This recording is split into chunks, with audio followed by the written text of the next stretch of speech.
Westward expansion. Topic talks. As the U.S. acquired new land or was interested in the lands American Indians owned, in general, Americans began to move west.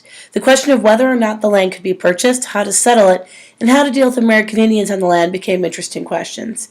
Many topics during westward expansion would make great History Day topics. Let's consider 4. The first one is a Louisiana Purchase. This would make a great History Day topic. As the United States desired the port of New Orleans, an offer was made to France to purchase this land. As France faced war with Great Britain and a slave revolt in Haiti, they decided to sell the entire territory of Louisiana for about $15 million. Congress debated the constitutionality or legality of adding this territory. However, in the end, the purchase was authorized and the United States grew. Now the United States would be allowed to purchase territory. To map the new territory and gather information about the Louisiana Purchase, Lewis and Clark were sent to explore the new territory. This information was spread throughout the nation and began a boom in westward settlement. Now let's take a look at quite a different story, the Trail of Tears. An interest in lands occupied by the 5 civilized tribes grew from non-native settlers with the discovery of gold. President Andrew Jackson supported a new law, the Indian Removal Act of 1830.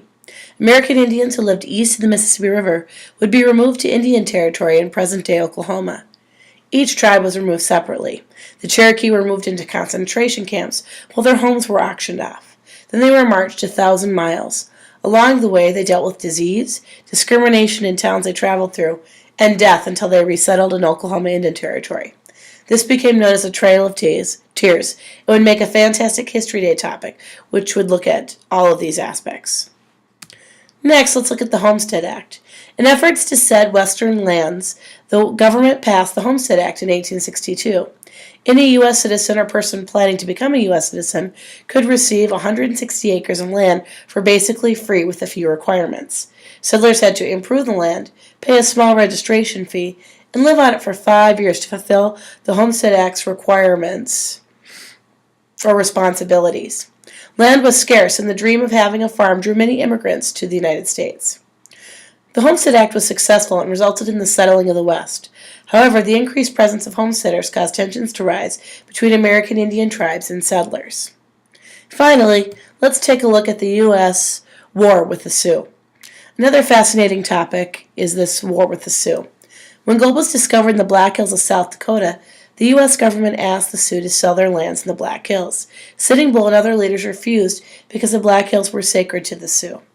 The Sioux decided to fight the U.S. troops for their treaty rights and to keep the Black Hills. When Custer attacked a Sioux camp without backup, the Battle of Little Bighorn began. Crazy Horse and Sitting Bull surrounded Custer and gave the U.S. Army its worst defeat in the West. However, reinforcements captured Crazy Horse, and Sitting Bull fled to Canada until he ran out of supplies. In the end, the Sioux were placed on Standing Rock Reservation. They lost the Black Hills, and fighting with the Indians of the Great Plains was now at an end. There are many other great topics like the Wounded Knee Massacre or the Texas annexation. Do not hesitate to ask your history teacher for more information about any of these other great topics.